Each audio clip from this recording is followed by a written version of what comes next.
ఈ దినం దేవుణ్ణి ఆరాధించే ముందు 124వ కీర్తనని మనం చదివిన తర్వాత 124వ కీర్తనలో నుంచి కొన్ని మాటలను బట్టి మనం దేవుని ఆరాధన చేద్దాం. 124వ కీర్తన 1 నుండి 8 వచనాలు, వచనం వెంబడి వచనం. ఒకసారి నేను ఒక వచనం చదివిన తర్వాత మీరు ఒక వచనం చదవండి. మనుషులు మన మీదికి లేచినప్పుడు యెహోవా మనకు తోడై ఉండని ఎడల వారు మనలను ప్రాణముతోనే మింగివేసియుందురు. ప్రవాహములై ఘోషించు జలములు మన ప్రాణముల మీదుగా పొర్లి పారియుండును అని ఇశ్రాయేలీయులు అందురుగాక. తప్పించుకొనినట్లు మన ప్రాణము వేటకాండ్ర ఉరి నుండి తప్పించుకొని ఉన్నది. ఉరి తెంపబడిను, మనము తప్పించుకొని ఉన్నాము. అందరం కలిసి భూమి ఆకాశములను సృజించిన యెహోవా నామము వలననే మనకు సహాయము కలుగుచున్నది. మనం కిందట అంటే ఇంతకుముందు 123వ కీర్తనను మనం ధ్యానం చేసాం. 123వ కీర్తనలో చాలా విషయాలు మనం ధ్యానం చేస్తూ వచ్చాం. 123వ కీర్తనలో ఒక ప్రార్థనా కీర్తన అని మనం ధ్యానం చేసాం. 123వ కీర్తన అంతా ఏంటి అంటే తన యొక్క ప్రజలు దేవుని వైపు లేకపోతే ఆకాశమందు ఆసీనుడై ఉన్నటువంటి తన దేవుని వైపు దేవుని తట్టు చూస్తూ ఉండటాన్ని మనం ఇక్కడ గమనించాం. ఎందుకు అంటే అక్కడ చాలామంది ప్రజలు అహంకారులు, నిందించేవారు, గర్విష్ఠులు. వారు ఏం చేస్తున్నారంటే వారి మీదకి అధికముగా వచ్చే తిరస్కారాన్ని బట్టి ప్రభువు యొక్క కరుణ కోసం వారు వేడుకున్నారు. ప్రభువా మమ్మల్ని కరుణిస్తావా, ప్రభువా మమ్మల్ని ఆదరిస్తావా, ప్రభువా నీ తట్టు చూస్తూ ఉన్నాం, మీరు సహాయం చేయండి అనే ఒక ప్రార్థన దేవునికి చేయడం జరుగుతూ ఉంది. దేవుడు ఎలాంటి వాడు అంటే ఆయన ప్రార్థనలకు సమాధానం ఇచ్చే దేవుడు, ఆయన ప్రార్థనకు చెవియొగ్గే దేవుడు, ఆయన ప్రార్థనలు ఆలకించే దేవుడు. ఈ యొక్క 123 నుంచి అలాగ కొనసాగింపుగా 124వ కీర్తన చదివితే మనకి ఇక్కడ చాలా విషయాలు అర్థమవుతూ ఉంటాయి. ఈ 124వ కీర్తన ఏంటి అంటే దేవునికి వారు ఏదైతే ప్రార్థన చేశారో, దేవుణ్ణి వారు ఏమైతే అడిగారో, దేవుణ్ణి వారు ఏమైతే కోరుకున్నారో ఆ విషయాలను ఇక్కడ ప్రస్తావిస్తూ ఉంటాడు భక్తుడు. దేవుడు వారి జీవితాల్లో సమాధానంగా పలికినటువంటి లేకపోతే సమాధానం ఇచ్చినటువంటి వారి జీవితాల్లో దేవుడు చేసిన కార్యాలను ఒక్కసారి జ్ఞాపకం చేసుకుంటూ అవి పాడుకుంటూ దేవుని ఆలయానికి వెళ్తున్నట్లుగా ఈ 124వ కీర్తన మాకు అర్థమవుతుంది. ఎందుకంటే వారి జీవితాల్లో ఎవరెవరు ఏ ఏ పరిస్థితులు గుండా వారికి ఎదురయ్యాయో ఈ యొక్క 124వ కీర్తన అంతా చెప్తూ దేవుణ్ణి ఒక్కసారి రిమైండ్ చేసుకుంటూ స్తుతిస్తూ ఉంటారు. అందుకే ఈ 124వ కీర్తన కృతజ్ఞతా కీర్తన. దేవునికి కృతజ్ఞతాస్తుతులు వారు చెల్లిస్తూ ఉంటారు. అందుకే ఈ 124వ కీర్తనలో మనం చదివాం కదా, 3 విషయాలు మనకు కనిపిస్తాయి. ఈ 124వ కీర్తనలో 3 విషయాలు మనకు కనిపిస్తాయి. ఏంటి అంటే మీరు చదివారు 1 నుంచి కూడా 8 వచనాలు చూస్తే ఆ సమాజము లేదా దేవుని ప్రజలు లేదా దేవుని సంఘము యొక్క ప్రాబ్లమ్స్ కనిపిస్తూ ఉంటాయి. ఆ సంఘము ఎదుర్కొంటున్నటువంటి పరిస్థితులు, సంఘటనలు కనిపిస్తూ ఉంటాయి. అందుకే ప్రారంభం మాటలో మన మీదికి అనే మాట వాళ్ళు పలికారు. ఎందుకంటే వారికి చాలా ప్రాబ్లమ్స్ ఎదురయ్యాయి, చాలా సంఘటనలు వారి జీవితాల్లో జరిగాయి. దేవుని ప్రజలకి మొదటిది వారికి ఎదురయ్యే ప్రాబ్లమ్స్ అన్నీ కూడా భక్తుడు రాశాడు. అయితే ఈ ప్రాబ్లమ్స్లో వారు దేవుని సహాయాన్ని వెతికినప్పుడు దేవుని యొక్క ప్రొటెక్షన్ ఎలా ఉందో అక్కడ మనకు అర్థమవుతుంది. మొదటిది ప్రాబ్లమ్స్ ఉంటాయి, రెండవది ప్రాబ్లమ్స్లో దేవుని వైపు చూసినప్పుడు దేవుడిచ్చే ప్రొటెక్షన్ ఎలా ఉందో మనకి అర్థమవుతుంది. దేవునికి ప్రార్థన చేసి మన ప్రాబ్లంని చెప్పినప్పుడు దేవుడు మనల్ని ప్రొటెక్ట్ చేసినప్పుడు వారు ఏమంటున్నారు, యెహోవా స్తుతి నొందునుగాక అంటే ప్రైజింగ్ ఉంటుంది. మన జీవితాల్లో చేయాల్సింది ఏంటో తెలుసా, ప్రాబ్లం ఉంటుంది, ప్రాబ్లంలో దేవుని యొక్క ప్రొటెక్షన్ ఖచ్చితంగా మనకి ఉంటుంది. నీ జీవితంలో ప్రొటెక్ట్ చేయబడిన తర్వాత ప్రైజింగ్ ఖచ్చితంగా ఉండి తీరాల్సిందే. ఈ 8 వచనాల్లో కూడా అద్భుతంగా భక్తుడు రాశాడు. ప్రాబ్లంలో ఏం చేస్తారో తెలుసా, దేవుని తట్టు చూశారు. అందుకే లాస్ట్లో అన్నారు, యెహోవా నామము వలననే మాకు సహాయము, ఎవరు చేయలేరని. అందుకే చాలా ఈజీగా ఈ కీర్తన మనం అర్థం చేసుకోవచ్చు. ఈ కీర్తనని 3 భాగాలు చేస్తాం. ఒకటి ప్రాబ్లమ్స్ ఉన్నాయి, ప్రాబ్లమ్స్లో దేవుని యొక్క ప్రొటెక్షన్ ఉంది, ప్రొటెక్షన్ తర్వాత వారి జీవితాల్లో దేవునికి ఇచ్చే ప్రైజింగ్ ఉంది. అందుకే మనం ఈ అధ్యాయాన్ని ధ్యానం చేద్దాం. చూడండి, ఈ 8 వచనాల్లో కూడా మీరు చదివారు కదా, కొంచెం గడబిడిగా చదివినా మీరు చదివారు అనుకుంటున్నాను.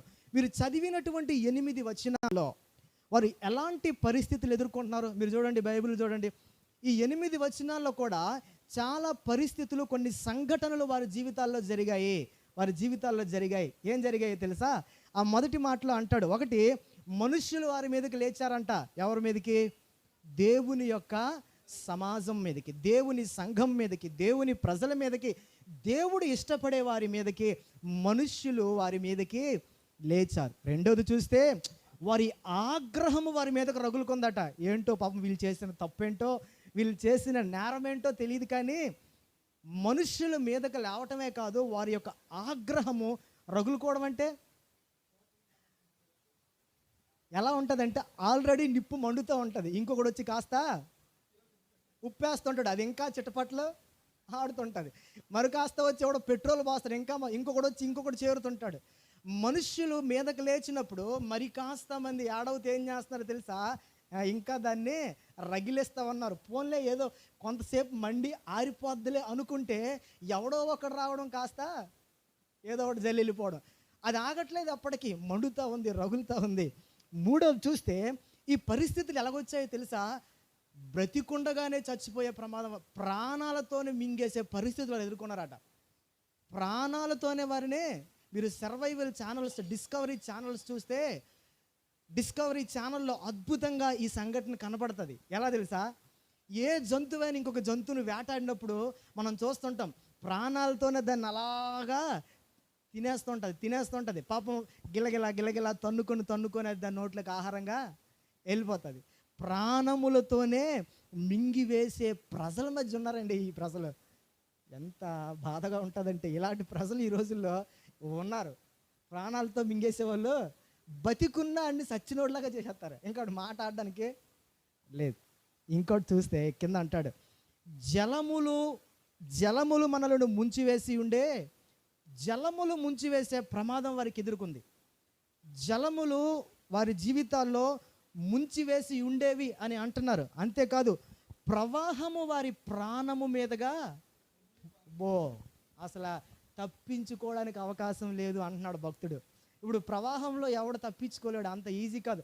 అది ఎటు కొట్టుకెళ్ళిపోద్దో, ఏం చేస్తుందో, ఏ మూలకు తీసుకెళ్ళిపోద్దో, కాలు పెట్టాడా అంతే. ప్రవాహం వచ్చిందంటే అంత ఈజీగా దేశాలనే కొట్టుకెళ్ళిపోతున్నాయండి ప్రవాహాలు. గొప్ప గొప్ప రాజ్యాలనే తీసుకెళ్ళిపోతున్నాయండి ప్రవాహాలు. అంత సులువుగా వరదలు వస్తే ఎంతమంది చనిపోయి ఉంటారు? కొన్ని వేల మంది వరదల్లో కొట్టుకెళ్ళిపోయిన ఉన్నారు, ఇల్లు పోయిన ఉన్నారు. సునామీ వచ్చింది, వరదలు వచ్చాయి, ఎన్ని దేశాలు మునిగిపోలేదు. అంటే ఇక్కడ ఒకటి అర్థం చేసుకోవాలి, సమస్య ఎంత తీవ్రమైనదో భక్తుడు చెప్పాలనుకుంటున్నాడు అంతే. అక్కడ ఉన్న పరిస్థితులు ఎంత తీవ్రంగా వారి మీదకు దాడి చేస్తూ ఉన్నాయో చెప్తున్నాడు. అందుకనే ప్రవాహము వారి మీదకు పొర్లి పారేయండి. ఇంకా కఠినమైన మాట ఏంటో తెలుసా? అక్కడ అన్నాడు, వారి పండ్లకు మనలను వేటగా అప్పగింపని యెహోవా స్తుతినందునుగాక, పక్షి తప్పించుకున్నట్లు మన ప్రాణము వేటగాని ఊరి నుండి తప్పించుకొని. దీని అర్థం ఏంటో తెలుసా? వినండి. ఎక్కువ క్రైస్తవుడికి జరిగేది సంఘటన ఇది. ఏం తెలుసా? ట్రాపింగ్. ఇక్కడ ఒక వేటగాడు ఉన్నాడు, ట్రాప్ చేస్తా ఉన్నాడు. దేన్నో తెలుసా? పక్షిని. ట్రాపింగ్లో పక్షి ఏమైందో తెలుసా? ఉరిలో పడిపోయింది. ట్రాపింగ్లో ఉరిలో పడిపోయింది. ఈరోజు క్రైస్తవ విశ్వాస ఆత్మీయ జీవితాన్ని ట్రాపలోకి తీసుకెళ్ళిన ఘనపాటీలు చాలామంది ఉన్నారు. ఎంత బాగా సైడ్ చేస్తారో దేవుడి నుంచి, ఎంత బాగా దేవుని యొక్క సంఘం నుంచి కానీ, దైవికమైన ఆత్మీయమైన జీవితాన్ని నుంచి కానీ చిన్న ట్రాప్ వేసాడు అనుకో, ఈడ ఆత్మీయ జీవితం అంతా వేరే, ఆత్మీయ జీవితం అంతా మొత్తం మటాష్. అందుకే వారు ఎదుర్కొంటున్న పరిస్థితులు చాలా కఠినమైనవి. అయితే మనం నేర్చుకోవాల్సిన పాఠం ఏంటో తెలుసా? ప్రాబ్లమ్స్ చాలా ఉన్నాయి, ప్రొటెక్షన్ ఇచ్చే దేవుడు కూడా అక్కడ వారికి తోడుగా ఉన్నాడు. ప్రాబ్లమ్స్ ఎంత కఠినమైనవో అంతకంట శక్తిమంతుడైన దేవుడు వారికి తోడుగా ఉన్నాడు. నేను ఈ మాటలన్నీ చదివినప్పుడు ఒక మాట మనం జ్ఞాపకం చేసుకోవాలి. ఇది ఇశ్రాయేలీయులు గురించినటువంటి మాట, దేవుని ప్రజల గురించి తెలియజేస్తున్నటువంటి మాట. దేవుని ప్రజలు, దేవుని యొక్క సంఘము, దేవుడు ఇష్టపడే ప్రజలు ఆ దినాల్లో ప్రారంభ దినాల నుంచి కూడా వారిని అణిచివేయాలనే శత్రు సైన్యము మొదటి నుంచి కూడా ఉంది. ఐగుప్తు నుండి బయటకు వచ్చారు దేవుని ప్రజలు. ఐగుప్తు నుండి బయటకు వచ్చిన దేవుని ప్రజలని కూకట వేళ్ళతో సహా ఆ ఒక్క దినములోనే చంపేయాలని ఒక విపరీతమైన ప్లాన్తో వచ్చాడు ఫరో. ఐగుప్తీలు వెనక తీసుకెళ్ళడానికి రాలా ఫరో, వెంటాడింది. తిరిగి నా దేశం వచ్చేసి, నా ప్రాంతం వచ్చేసి మీరు మళ్ళీ నాకు ఇటుకలు చేయండి అని కాదు ఫరో యొక్క ఉద్దేశం.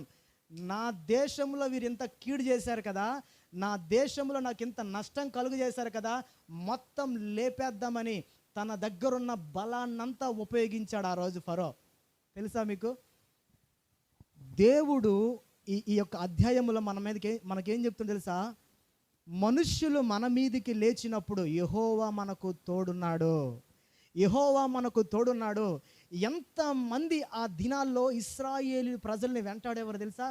వారు మామూలుగా వెళ్ళిపోతుండేవారండి. వాళ్ళు ఎవరిని ఏం చేయాలని వాళ్ళకు ఉద్దేశం కాదు. వారు అరణ్య మార్గం గుండా వెళ్ళిపోతుంటే వారికి కావాలని వారి మీదకి దాడి చేసినటువంటి రాజ్యాలు చాలా ఉన్నాయి పాత దినాల్లో.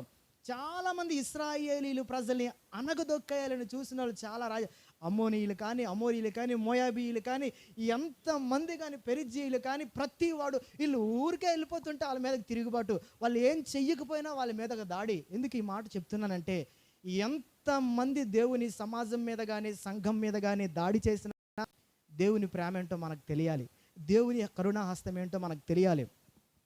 ఒక నెగిటివ్ వ్యక్తికి కూడా దేవుడు సహాయం చేస్తాడు. మీకు ఒక ఎగ్జాంపుల్ చెప్తాను.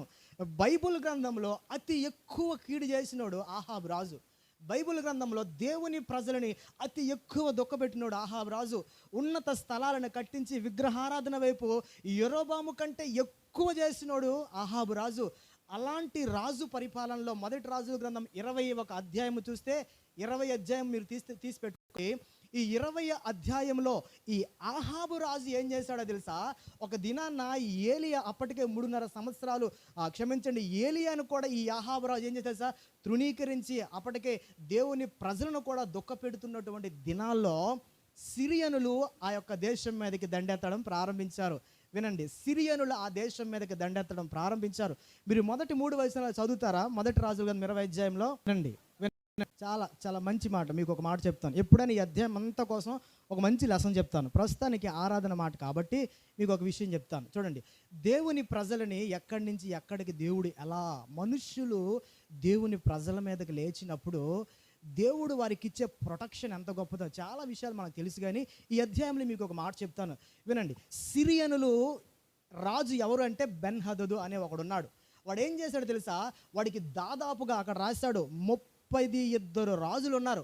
32 రాజులు ప్లస్ ఈ మనిషి ఎవరో బెన్హదదు, దాదాపు 33 మంది రాజులతో ఏం చేశాడో తెలుసా? ఆ యొక్క ఇశ్రాయేలు దేశం మీదకి దండెత్తడం ప్రారంభించాడు. ఆ దినాల్లో రాజు ఎవరో తెలుసా? ఆహాబు. ఆడంటే అసలు దేవుడికి అసలు ఇష్టమే ఉండదు. ఆడు చేసే పనులు సామాన్యమైనవి కాదు. దేవుడు యొక్క ప్రేమ కానీ, దేవుని సహాయం కానీ, దేవుని యొక్క మనస్సు కానీ మనం అర్థం చేసుకోలేం తెలుసా? ఎందుకంటే బెన్హదదు ఇశ్రాయేలీలు ప్రజల మీదకి దండెత్తి వచ్చినప్పుడు 32 రాజులు ఉన్నారు. గొప్ప సైన్యంతో వచ్చాడు. ఈ పనికి మాలిన ఆహాబ్ అంటాడు, నా ఏలినవాడా, సమస్తాన్ని నీకు, అరే వీడు తాతగా రాస్తా ఇచ్చేస్తాడు. కష్టపడి దేవుని దేశాన్ని 40 సంవత్సరాలు ఏం చేశాడో తెలుసా? ఆ పట్టణ ప్రాంతాలన్నీ కూడా సంపాదించిన దావీదు ఏమైపోవాలి?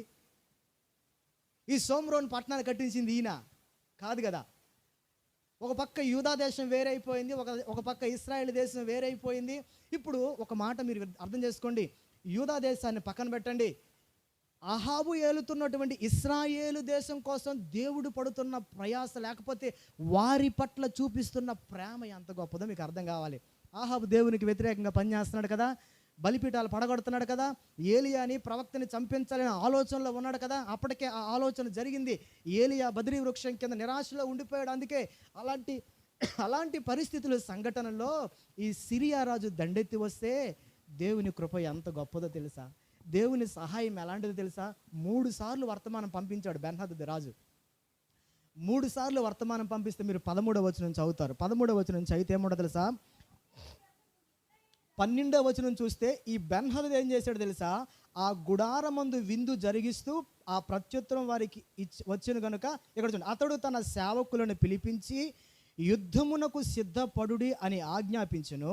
వారు సన్నద్ధులై పట్టణము ఎదుట నిలువగా. సోమ్రోను పట్టణం ఉంది. సోమ్రోను పట్టణం మీద ఈ యొక్క బెన్హదద్ రాజుతో పాటు మిగతా వాళ్ళంతా సైన్యం అంతా చుట్టుముట్టేసింది. ఇప్పుడు నిరాశకరమైన పరిస్థితులు ఆహాబు దగ్గర ఉన్నాయి, గుర్తుపెట్టుకోవాలి. ఆహాబు చేతనైన వాడైతే లొంగిపోడు. ఆహాబు తిరగబడతాడు. ఎందుకో తెలుసా? సైన్యాన్ని అంచనా వేసుకుంటాడు ఆహాబు. చేతకాని వాడినని అతనికి ముందే అర్థమైపోయింది. ఇప్పుడు శత్రు సైన్యం ఎదుట నిలవగా ఆహాబుకు ఏం చెయ్యాలో తెలియదు కాబట్టి, తలపట్టుకొని కూర్చున్నాడు కాబట్టి, ఇక లొంగిపోదాం అనే పరిస్థితులు వారి ముందున్నాయి. దేవుడు ఎలా అంటాడో తెలుసా? దేవుని ప్రజల విషయం దేవుడు ఏం చేస్తాడో తెలుసా? అద్భుతంగా అనిపించింది 13వ వచనం నాకు. ఆహాబు లాంటి రాజు పరిపాలన చేస్తుంటే దుర్మార్గుడు అలాంటి దేశం దగ్గరికి ఎవరిని పంపించాడు తెలుసా? ఒక ప్రవక్త వచ్చాడట. మీరు అర్థం చేసుకోండి దేవుని ప్రేమ ఎలాంటి గొప్పదో. అక్కడ రాశాడు, ప్రవక్త అయిన ఒకడు ఇశ్రాయేలు రాజైన ఆహాబు నద్దకు వచ్చి అతనితో ఇట్లనెను. ఎట్లన్నాడో తెలుసా? యెహోవా సెలవిచ్చినది ఏమనగా, ఈ గొప్ప దండంతయు నీవు చూచితివే, నేను యెహోవానని నీవు గ్రహించున్నట్లు నేడు దానిని నీ చేతికి అప్పగించెదను. దుర్మార్గుడు, దేవునికి వ్యతిరేకమైన వాడు, దేవుని ప్రజలని చంపాలని చూస్తున్నాడు. ఇలాంటోడి దగ్గరికి దేవుని వాక్కు దేవుని పంపిస్తున్నాడు. దేవుడు అతనిని చూడండి, ఆ మాట అతనికి ఎంత బలపరిచి ఉంటుందో తెలుసా? మనుష్యులు సహాయం చేయలేడానికి అర్థమైపోయింది. అలాంటి ఆహాబు రాజు దగ్గరికి ఒక ప్రవక్తను పంపించి దేవుడు నీకు సహాయం చేస్తాడు, ఆ ప్రజలు నీ చేతికి అప్పగిస్తాడంటే నువ్వు దేవుని ఎలా అర్థం చేసుకుంటావు? మనుష్యులు దేవుని ప్రజల మీదకి లేచినప్పుడు ఒక మాట గుర్తుపెట్టుకోవాలి, దేవుని సంఘము పట్ల, దేవుని ప్రజల పట్ల దేవుని కన్సర్న్ ఎలాంటిదో అర్థం చేసుకోవాలండి. రాజు ఆహాబు దుర్మార్గుడు కానీ, దేవునికి వ్యతిరేకమైన వాడు కానీ, ఒక్క మాట మీ దృష్టికి తీసుకొస్తాను. అక్కడ నీకు చూచితివని చెప్పి, నేను యెహోవాని నీవు గ్రహిస్తావని చెప్పి ఒక మాట అన్నాడు. అప్పుడు రాజు అంటున్నాడు, ఇది ఎవరి చేత జరుగుతుంది? సిగ్గుమాలిన మాట కాదది. రాజు స్థానంలో ఉండాల్సి ఆ మాట అనొచ్చా? దేవుడు అన్నాడు, ఇదిగో ఈ దేశాన్ని, ఈ సిరియన్ని రాజుని నీ చేతికి అప్పగిస్తానంటే నిజంగా ఇలాంటి వాడిని చంప మీద కొట్టాలి వెళ్ళి. ఎందుకు తెలుసా? ఇతను రాజు కదా, అయితే నేను వెళ్ళాలా వెళ్ళొద్దా, అవునా అనేమనట్లే. ఇది ఎలా జరుగుతుంది, ఎవరు చేస్తారు అని అడుగుతున్నాడు. నిజంగా ఇది ఎంత ఆశ్చర్యకరమైన మాట తెలుసా? నీ దగ్గర సైన్యం ఉంది, నీ దగ్గర గుర్రాలు ఉన్నాయి, నీ దగ్గర గొప్ప అధికారులు ఉన్నారు, నీవు అడగాలి కదా దేవుడిని. అచ్చే లేదు, ఆయన అంటాడు ఇది ఎలా జరుగుతుంది, ఎవరి చేత జరుగుతుంది అని అంటున్నాడు. ఆయనకు అర్థమైపోయింది, ఎందుకంటే అది అసాధ్యమైన పని. చుట్టూ ముట్టేశారు ఎంతమంది రాజులు, ఎంతమంది సైన్యం ముట్టేస్తే ఇది ఎవరు చేస్తారా బాబు? దేవుడు ఇతనికి సహాయం చేస్తాడనే ఆలోచన ఆహాబు రాజు దృష్టిలో కూడా, అతని ఊహల్లో కూడా లేదు. కానీ దేవుడు అతనికి సహాయం చేయడం కాదు, దేవుని ప్రజల పట్ల దేవుని కన్సర్న్ ఎంత గొప్పదో తెలియాలి. దేవుని ప్రజల విషయంలో దేవుడు ఎంత శ్రద్ధ వహిస్తాడు, ఎలా తోడుగా ఉంటాడో తెలియాలి. ఆ మాట నాకు ఎంత అని అడిగితే ఇక్కడ గమనించాలి అని అడుగగా ఆ ప్రవక్త ఇలా అంటున్నాడు, రాజ్యాధిపతులలో ఉన్న యవ్వనుల చేత జరుగుతుంది. ఒకసారి ఊహిస్తారు ఈ మాట. 19వ అధ్యాయానికి ముందు షోమ్రోను పట్టణంలో జరిగిన సంఘటనలు ఏంటో తెలుసా? బలిపీఠం ఉంది. 19వ అధ్యాయానికి ముందు చాలామంది ఇక్కడ రాశారు, విగ్రహారాధికులుగా తయారైపోయారు, విగ్రహారాధనలో మునిగిపోయారు, బయలు ప్రవక్తలను, బయలు దేవతలను పూజ చేస్తూ ఉన్నారు. ఒక మాట మీరు శ్రద్ధతో గమనించాలి. ఎవరి వలన జరుగుతుందని చెప్పాడు తెలుసా? ఆహాబ్తో కాదు, ఆ దేశంలో కొంతమంది యవనస్తులు ఉన్నారు, ఆ దేశంలో దేవునికి కావాల్సిన వాళ్ళు ఉన్నారు, ఆ దేశంలో దేవుడు ఇష్టపడే ఒక జనాంగం ఉంది. ఆ యవ్వనుల చేత దేవుడు ఒక పని చేయించాలనుకుంటాడు. ఈరోజు దేవుడిది చేయటానికి కారణం ఏంటో తెలుసా? మీరు ఇంతకుముందు చదివే ఉంటారు. ఏంటో తెలుసా? పడిపోయిన బలిపీఠం ఏ స్థలములో కట్టబడతదో, బలిపీఠం ఉన్న చోట దేవుని ఆత్మ దిగి అక్కడ ఉంటాడు. బలిపీఠం ఉన్న చోట దేవుని సంచారము, దేవుని సహాయం అక్కడ ఉంటుంది. మీరు 18వ అధ్యాయంలో ఒక సవాలు విసిరాడు ఏలియా.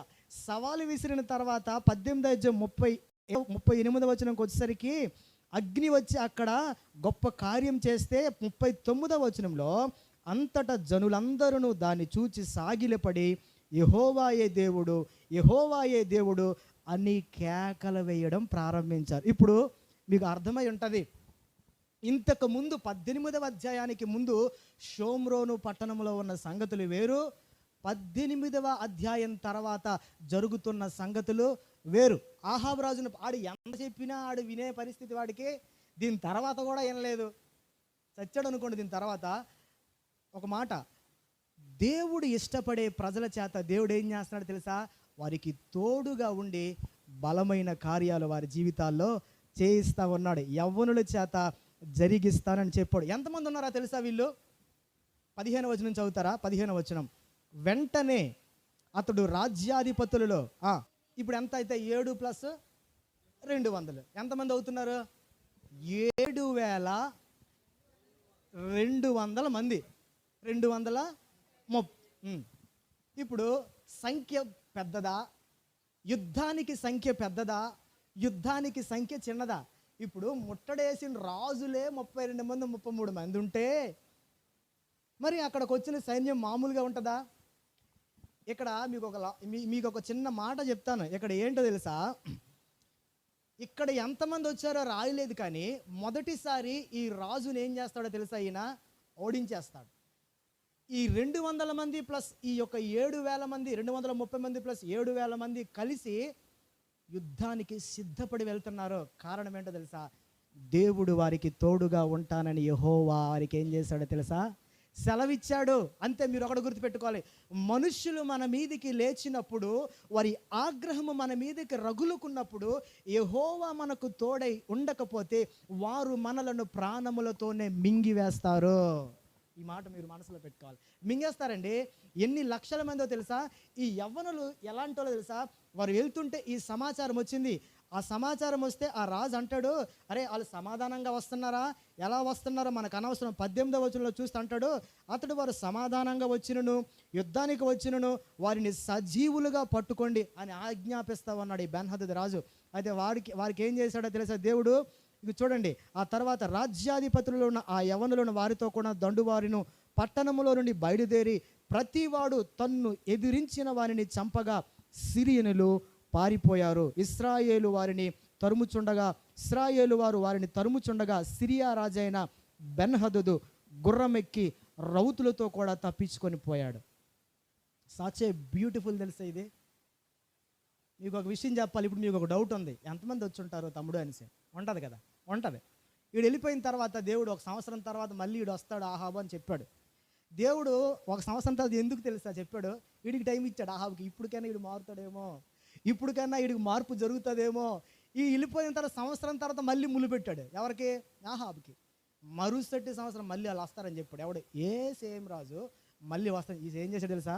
ఒక్కసారి ఆ మాట చదివిన తర్వాత కొన్ని మాటలు చెప్పేసి నేను ముగించేస్తాను.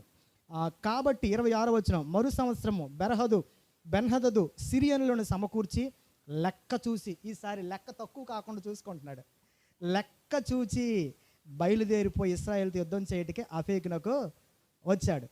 ఎంతమంది వచ్చారో తెలుసా? చూడండి. ఆ యొక్క 28వ వచనంలో చూస్తే ఆ కింద కొంతమంది తక్కిన వారు ఏం చేశారంటే అఫేకు పట్టణంలోకి పారిపోయి అచ్చట్టునున్న ఒక ప్రాకారం శేషించిన 22,000 మంది మీద పడ్డారు. మొత్తానికి 1,00,000 పైన ప్రజలను సమకూర్చాడండి. ఎవరో తెలుసా? ఇప్పుడు ఎందుకు లెక్క చూశాడు తెలుసా? ఇంతకు ముందు వేస్తారు, వచ్చిన వారిని కూడా వేస్తాడు. ఇప్పుడు ఇంకా కూడా లెక్క గట్టిగా పెట్టుకుని ఈసారి తక్కువ కాకుండా చూసుకొని వెళ్తాడు. 1,00,000 మంది దేవుని ప్రజల మీదకు దండెత్తి వచ్చినప్పుడు, వారి మీదకి లేచినప్పుడు, వారి కోపము రగులుకున్నప్పుడు దేవుని హస్తము, కొద్దిమంది యవనస్తులు ఉన్నారు అక్కడ, కొద్దిమంది దేవుని ప్రజలు ఉన్నారు అక్కడ, కొద్దిమంది దేవుడు ఇష్టపడేవారు ఉన్నారు అక్కడ. అలాంటి వారితో దేవుడు ఒక గొప్ప యుద్ధాన్ని చేసి అక్కడ వారికి విజయాన్ని అందించినటువంటి గొప్ప సామర్థ్యం కలిగిన దేవుడు. ఆహాబు రాజు ఎలాంటి వాడు? దేవునికి అక్కర్లా. దేవుని ప్రజలని, మనుష్యులు వారి మీదకి లేస్తూ ఉంటే, ప్రాణాలతో మింగేద్దాం అనుకుంటుంటే, ఇదిగో వారి జీవితాల్లో దేవుడు వారికి తోడుగా ఉన్నాడు. ఇది మనుషుల సహాయం వలన జరగదు. ఆహాబు ఎవరినెవరినో ఒకవేళ ఏర్పాటు చేసుకుని ఉండొచ్చు. యూదా రాజు దగ్గరికి వెళ్ళి వారి సహాయం అడగొచ్చు, యెహోషాపాతును అడగొచ్చు. కానీ అంత టైం లేదు, ముట్టడి వేసేశారు ఆహాబు. అలాంటి సంఘటన ఆహాబు జీవితంలో జరిగిందంటే ఈరోజు కారణము దేవుని యొక్క కృప తన ప్రజల మీద ఎంత గొప్ప విస్తారంగా ఉందండి. దుర్మార్గుడు లాంటి వాడు ఆ దేశాన్ని పరిపాలిస్తుంటే ఈరోజు దేవుడు వారిని ప్రాణాలతో మింగేయకుండా ప్రభువు వారి ప్రాబ్లమ్స్లను వారి ప్రొటెక్ట్ చేస్తా ఉన్నాడు. అర్థం చేసుకోండి, ప్రొటెక్ట్ చేస్తా ఉన్నాడు. కొద్దిమందే, నేను అంటాను మనం కొద్ది మందిమే కావచ్చు.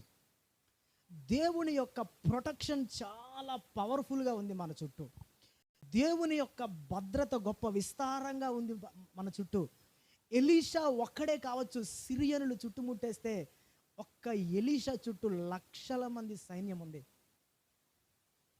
దేవుడు ఇష్టపడే సంఘము పట్ల ఎంతమంది మీదకు వచ్చినా కూడా దేవుడు వన్ సైడ్ సింగిల్గా నిలబడతాడు. అందుకే నాకు చాలా ఇష్టం ఈ మాట. రెండో మాట చూస్తే జలములు ముంచేసే పరిస్థితులు వారి దగ్గర ఉన్నాయి తెలుసా. అనుకున్నాడు ఫరో, ఆ యొక్క ఎర్ర సముద్రం దగ్గరకు వచ్చారు. అనుకున్నాడు ఫరో, అరే ఈ రోజుతో వీళ్ళకి దొరికారా అన్నా రాజా, ముందు సముద్రం ఉంది, వెనకాతల మనం ఉన్నాం, వీళ్ళు తప్పించుకునే ఇంకా సమస్యే లేదు అనుకున్నాడు.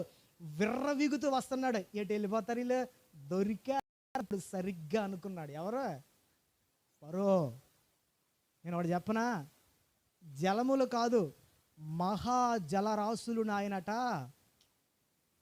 ఏకరాశిగా చేసేస్తాడు. సముద్రాన్ని చీల్చేసి జలములు ముంచి వేయకుండా యోర్ధాను లాంటి ప్రవాహాన్ని ఆపాడంటే ఎందుకోసం తెలుసా? మన మీదకైనా ఒక పదం ఉంది చూసారా, ఆ మనం అనేవారు దేవునికి ఇష్టం. ఎందుకో తెలుసా? వారు ఏటేటా దేవుని మందిరానికి రావాలి, వారు దేవునికి స్తుతి అర్పించాలి, వారి బలి అర్పించాలి, వారి ధూపం ఇష్టపడతాడు. వారు ఆరాధిస్తుంటే దేవునికి ఎంత మక్కువో ఎంత ఇష్టమో. వారు ఒకవేళ మౌనమైపోతే దేవుడు ఎవరి ద్వారా స్తుతించబడతాడు? ఎలా కృతజ్ఞత మనం చెల్లించగలుగుతాం? దేవుని ప్రజలకు ఏ కష్టం వచ్చినా కూడా దేవుడు జలములు ముంచి వేసే పరిస్థితులు మన మీదకి పొంగి ప్రవహించినా కూడా దేవుడు మనకి తోడై ఉంటాడు. దేవుడు మనకు సహాయం చేస్తాడు. ఆయన అంటాడు, వాళ్ళు అంటారు, ఒకవేళ వారు ప్రాణముల మీదగా పొర్లిపారి ఇండును అని ఇశ్రాయేలు అంటారు కదా. ఇదిగో జలములు వచ్చేసాయి, వాళ్ళు ముంచేసా, ఆ జలములు వెళ్ళని ముంచేసాయి, వాళ్ళు చచ్చారా అని అంటారు కదా. ఆ మాట రాకుండా, ఆ అవమానము రాకుండా, ఆ యొక్క అవమానమును తీసివేయటానికి దేవుడు వారి జీవితాల్లో ఘనమైన కార్యాలే చేశాడు. చేశాడా చేయలేదా? చేశాడు. ఇప్పుడు ఇలా వెళ్తున్న వారి జీవితాల్లో కొన్ని ట్రాపింగ్స్ ఉన్నాయి. మీకు తెలిసి ఇంతకుముందు చెప్పాను. ఎవరు? ఒక ప్రవక్త, బిలాము ప్రవక్త ట్రాప్ చెప్పాడు. ఎవరికి? బాలాకు రాజుకు. ఇదిగో దేవుని ప్రజలైనటువంటి వీరు నువ్వు ఎదుర్కోవడం అసాధ్యం. చూడండి ఎన్ని స్టెప్. ఒకటి, డైరెక్ట్గా దాడి చేశారు, నోటితో దాడి చేశారు. ఇప్పుడు చూస్తే ఇండైరెక్ట్గా దాడి చేయడానికి ఒక ట్రాప్ వేశాడు. బిలాం చెప్పాడు, బాలాకు చెప్పాడు, ఒక ట్రాప్ వేశాడు. అమ్మాయిలను వలై పడిపోతారు ఇశ్రాయేలీలు. దేవుడికి అది నచ్చదు, ట్రాపింగ్. కానీ ఈరోజు దేవుని కృప ఎంత గొప్ప తెలుసా? ట్రాప్లో నువ్వు ఉండిపోతే ఆయన ఏం చేస్తాడు? ట్రాప్లో సంసోను 2 సార్లు పడ్డాడు. దేవుడు వచ్చి ట్రాప్ తెంపాడు 2 సార్లు. తెంపాడా? ఇక్కడ ఒక మాట పదం రాశాడు, పక్షి తప్పించుకొనున్నట్లు మన ప్రాణము వేటగాండ్ర ఊరి నుండి నేను అంటాను, ఒకసారి ట్రాప్లో పడిన పక్షి తప్పించుకోవడం అవుతుందా? అసాధ్యమండి. ఎలా తప్పించుకుంటుందో తెలుసా? ఇక్కడ అన్నాడు, ఉరి తెంపబడినో మనం తప్పించుకున్నామట. పక్షి అయితే ట్రాప్లో పడ్డది. ఎవరి ట్రాప్లో? వేటగాడు, శత్రువు ట్రాప్లో పడ్డది. ఆ ట్రాప్లో పడిన పక్షిని దేవుడు వచ్చి ట్రాప్ తీస్తాడు. ఇలాగా చక్కగా ఆ పక్షి కాలుకి దెబ్బ తగలకుండా జాగ్రత్తగా ఏం చేశాడు సార్? ట్రాప్ని తప్పించేశాడు. ఇప్పుడు తప్పించిన తర్వాత నేను వెళ్ళను అని అక్కడ కూర్చుంటే ట్రాప్ తీసాడండి సంసోనికి. మీకు తెలుసా? ఇప్పుడు సముద్రం ఓపెన్ అయింది, అమ్మో సముద్రం ఓపెన్ అయింది, మళ్ళీ మునిగిపోతానేమో అనుకుంటే అవ్వదు, పరిగెట్టాలా. అర్థమవుతుందా? సముద్రం ఓపెన్ అయిన తర్వాత అటు చూసి ఇదేంటి ఎంత ఎత్తున్నది, పొరపాటును కానీ అందల మధ్యలోకి వెళ్ళిన తర్వాత అది ఓపెన్ అయిపోతే, అది మధ్యలో వచ్చి నన్ను ముంచేస్తే అనే భయం ఉండకూడదు. ట్రాప్ తీసాడు, ఉరి ఓపెన్ అయిపోయింది. ఇప్పుడు పక్షి యొక్క ఉరి తెంపేశాడు, పారిపోవాలి సంసోన్లు అంటాడు. అచ్చా మళ్ళీ కాలుకి ఆడి ఉరి ఆడే పెట్టేసుకుంటున్నాడు. ఎంత హాయిగా ఉందో ఆడికి, అక్కడే బాగుంది. ఎందుకంటే అక్కడ మేత ఉంది. ఇప్పుడు అది తినుకొని కూర్చుంటుంది. ఉరి సంగతి దానికి అర్థం కాలే. ఆ మేత అయిపోయిన తర్వాత ఉంటుంది దరువు, మామూలుగా కాదు అది. సత్యాన్ని మనం అంగీకరించాలి, కానీ దేవుని కృప ఎంత గొప్పదో అర్థమవుతుంది. ఏమండి, ఈరోజు సాతాను చేతిలో మనం ఎంతమంది వేటగాడైనటువంటి శత్రువైన సాతాను చేతిలో ఉరిలో పడిపోయిన జీవితాలని దేవుడు ఎంత జాగ్రత్తగా రిమూవ్ చేసి, వెళ్ళిపోరా నువ్వు ఇక్కడ ఉండొద్దంటే పారిపోవాలండి, పారిపోవాలి.